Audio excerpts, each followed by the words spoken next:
बाप्पा सदा येते चुलबुली सैराच्या mini vlog मध्ये तुमचं स्वागत आहे. दसऱ्याचे दिवस चालू आहेत आणि सगळीकडे देवी विराजमान झालेले आहेत.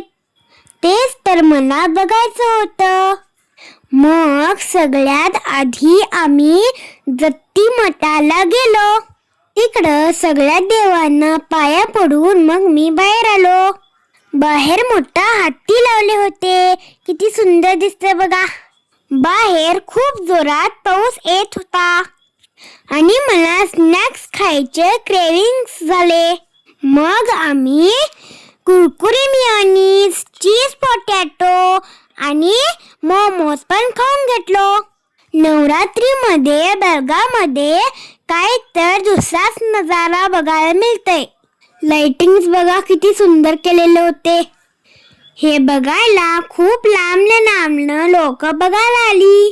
आमच्या बेळगावच्या नारायणीचं आगमन बघितलं काय तुम्ही? नादखुळा आगमन होतं बाबा.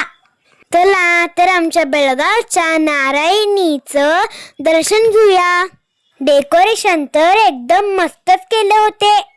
तुम्ही जाऊन आला काय नारायणीचं दर्शन घ्यायला? आरतीचा टाइम झाला होता. आम्ही बरोबर आरतीच्या टाइमालाच गेलो. आत गेलो आणि आईला नमस्कार केलो. इथं सप्तशृंगी आईच्या रूपातली मूर्ती आणले होते. आरती व्हायला टाइम लागेल असं वाटलं म्हणून आम्ही बाहेर आलो. इथं स्क्रीनवर नारायणीच्या आगमनाचा देखावा लावले होते. ते मी बघण्यात एवढी मग्न झालो की मला माहीतच झालं नाही की मी रोडवरती थांबले म्हणून. मग पुढे मला यल्लम्मा आईच्या मंदिरला जायचं होतं. ओटीचं सामान घेऊन मग आम्ही मंदिरला गेलो. इथं सगळ्या देवींचं दर्शनच होते बघा, म्हणून इकडंच राशी गर्दीच होती. इथं खूप सुंदर फळांची आरास केले होते. किती छान आणि किती सुंदर दिसत होतं ते. ओटीचं सामान देऊन मग देवी आईच्या पाया पडून घेतलो आणि तेल पण घालूनच घेतलो. या तुम्हाला दाखवतो इथं कुठल्या कुठल्या देवी आहेत त्या.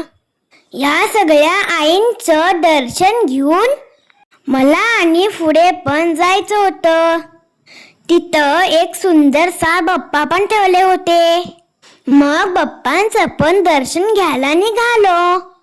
पुढे आम्हाला जायचं होतं समर्थनगरला. आमच्या आईचं दर्शन घ्यायचं होतं ने म्हणून. डेकोरेशन तर एक नंबरच केलेलं बघा. इकडं आम्ही गेलेलो तेव्हा तिकडं पूजेची तयारी करत होते. ही रामा मिस्त्री आड्याची आई, ही बेळगावची कुलस्वामिनी. या आईचं पण आम्ही दर्शन घेतलो. तिथं सगळे मुला मुली दांडिया खेळत होते बघा. मग आम्ही गेलो मेन्सी गल्लीमध्ये. इथं खूप मोठ्या प्रमाणात दांडिया खेळले जातात. बाहेरचे मुलं मुली येऊन इकडं दांडिया पण खेळतात. मग आम्ही गेलो आमच्या गल्लीमध्ये, म्हणजेच गोंदे गल्लीमध्ये. गोंदे गल्लीची जगदंबा बघा कसं छान दिसायले. ही मुजावर गल्लीतली आई म्हणजेच राजमाता. या आईनं यल्लम्मा देवीचं रूप घेतलं बघा. गणपती बाप्पाला पण हळद कुंकू लावून ओवाळून घेतलो. किती छान रूप आहे बघा आईचं.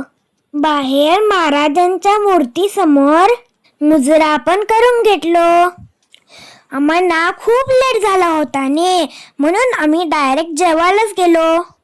नवरात्रीचे दिवस चालू आहेत म्हणून आम्हाला घासपूस खायचं होतं ने, म्हणून हॉटेल आंगणला आलो.